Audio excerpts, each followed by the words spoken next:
अर्थात बरगढ़ जिला पद्मपुर अंचल हूँ चिरमरुड़ीग्रस्त अंचल। बर्तमान आम जो जगार अच्छी हूँ बरगढ़ जिला पद्मपुर जिलापाल कार्यालय सम्मुख में। बरगढ़ जिला पद्मपुर सब डिविजन रे एक उपश्रम अधिकारी नियुक्ति होती किंतु से कोठी बसंती एवं कौ जगह रहती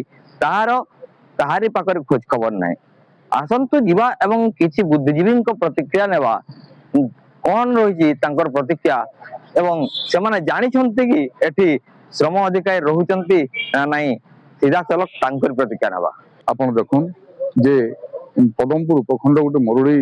प्रपीड़ित अंचल एवं कामधंदार अभाव लोके प्रति वर्ष एठू दादन जाउछंती। दादन जाई केतेबेले सब होकर फिरुछंती तो केतेबेले बंधा पड़ुछंती। कुनी कुनी छोट छुआ मध्य सिद्धु वर्तु नाहंती। बरगढ़ जिल्ला रे जिला सम कार्यालय थिबा बेले पदमपुर रे मध्य गोटे सम कार्यालय अछि किंतु आज पर्यंत लोके तार ठिकाना पाई नाहंती। जो सम अधिकारी सम इन्स्पेक्टर जो रहिबा कथा तांको लोके आज देखि नाहंती एवं जहार द्वारा दादन सरदार माने दलाल माने माने लोकंको शोषण करी करी भुआ बुले करी नौछंती एवं तांकर गोटे मानविक अधिकार क्षुण्ण होउछि। तो आमे आशा करूछु जे सम अधिकारी जो अछंती से सम आईन को कड़ाकड़ी भाव में पालन करेंगे जमती दादन समस्या रोका जाय परिबो एवं लोके दलाल मानकर सरदार मानकर शोषण शिकार न हेबे तथा कानून धंदा जमती एठी पर्याप्त परिमाण में मिलिबो लोके आउ दादन जीवे नहीं तार प्रति मध्य सरकार को ध्यान देवा को पड़िबो एवं कृषि भित्तिक शिल्प अंचल रे यदि प्रतिष्ठा हो पारिबो लोकन को काम धंदा यदि सुजोग मिले ताहेले दादन जीवे नहीं। एवं द्वितीय रे हला जो विभिन्न होटल रे दुकान रे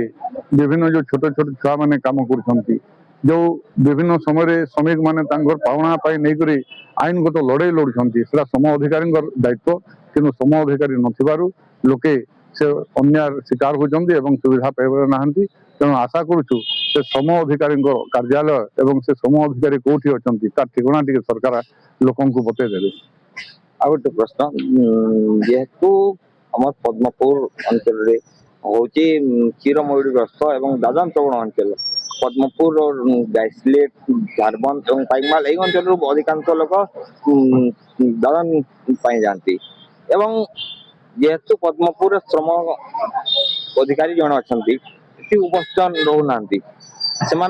पड़ुची 200-250 किलोमीटर यार कौन प्रतिक्रिया देवे। देखो नियम तो अच्छी जो मैंने बाहर को जीवे से पंजीकरण करेंगे कि कार्यालय थिले सिना अधिकारी थिले सिना पंजीकरण करेंगे एवं जब पंजीकरण न करेंगे ताहले सरकार पाखे तथ्य रहिबो नहीं। तेणु जहाँ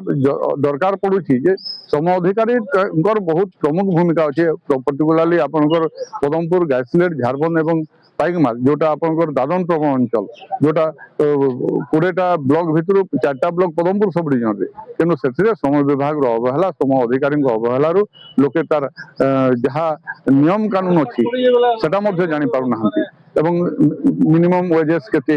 एवं सेठी गले को परिवेश रे काम करेंगे केते दिन रहिबे से आनुषंगिक सुविधा अच्छी कि नहीं किए नहीं करी जाउची कहा कहा को नहीं करी जाउची ए सब समस्त अधिकारी दायित्व से पंजीकरण हेबो किंतु से पंजीकरण अभाव दलाल माने तार सुजोग नहीं करी जाउछंती एवं दरकार किसी समय देखा जाउची जे सम अधिकारी एवं दलाल मानकर मध्य चंद्रिका अच्छी जार द्वारा भी समान फायदा नउछंती। सीधा सलख प्रतिक्रिया शुणुले ये थिले नाइबासंब कृषक संगठन आईन परामर्शदाता तथा आईनजीवी अधीक्षक निज से प्रतिक्रिया रखुले से जानी नांती जे पद्मपुर सब डिविजन रे जो श्रम कार्यालय अच्छी कोटी अच्छी एवं से श्रम ऑफिसर कि पद्मपुर सब डिविजन पद्मपुर गाइसलेट पाइकमाल एवं झारबंद 4 ब्लॉक होची मरुड़ी प्रवण अंचल एवं दादन प्रवण अंचल यही अंचल अधिकांश लोक दादन रूपे जाती एवं से माने जानी नांती कि किभली रूपरे श्रम कार्ड करा जाए एवं तांको श्रम कार्ड करबा पई हेले पद्मपुर नुहे बरगढ़ जीवाक पड़ुची एवं से माने बहुत हंतसंत होजंती आउ ए जो श्रम कार्यालय अच्छी एटी खोजिले मिलुनी तो एटी बड़ प्रश्न होउची जे एठिकार जो सरपंच माने अछंती ସରପଞ୍ଚ ମାନେ କଣ ଜାଣିନାହାନ୍ତି ଯୋଉ ତାଙ୍କ ଅଞ୍ଚଳରୁ ଯୋଉ ଦାଦନ ଶ୍ରମିକ ମାନେ ଯାଉଛନ୍ତି ସେମାନେ କଣ ତାଙ୍କର ରେଜିଷ୍ଟ୍ରେସନ କରିପାରିବେନି? ସେମାନେ ତ ଅନ୍ତତଃ ରେଜିଷ୍ଟ୍ରେସନ କରିବା କଥା। ତ ଏଠି ବଡ ପ୍ରଶ୍ନ ହେଲା ସରପଞ୍ଚଙ୍କ ମଧ୍ୟ ଏଥିରେ ବହୁତ ବଡ ଭୂମିକା ରହୁଛି କି ଏଇ ଯୋଉ ସମ କାର୍ଡ ବନେଇବାର ଯୋଉ ରହିଛି ଏଥିରେ ସରପଞ୍ଚ ମାନଙ୍କ ମଧ୍ୟ ବଡ ଭୂମିକା ରହୁଛି। ସେମାନେ ମଧ୍ୟ ଜାଣିକି ଅଣଦେଖା କରୁଛନ୍ତି। ଦେଖାଯାଉ ଏଇ ନ୍ୟୁଜ ପ୍ରସାରଣ ପରେ ପଦ୍ମପୁରରେ ଯୋଉ ଶ୍ରମ ଅଫିସ ହଜି ଯାଇଛି ତାହା ଖୋଜିକି ମିଳୁଛି ନା ପୁଣି ହଜି ଯାଉଛି ତାହା ବର୍ତ୍ତମାନ ଦେଖିବାକୁ ବାକି ରହିଲା। ବରଗଡ଼ ଜିଲ୍ଲା ପଦ୍ମପୁର ଉପଜିଲ୍ଲାପାଳଙ୍କ କାର୍ଯ୍ୟାଳୟ ସମ୍ମୁଖରୁ କ୍ୟାମେରାମ୍ୟାନ ଭାଗିରଥୀ ସହିତ ମୁଁ ଆଶିଷ କୁମାର ଭାଇ, ବଡ ଖବର।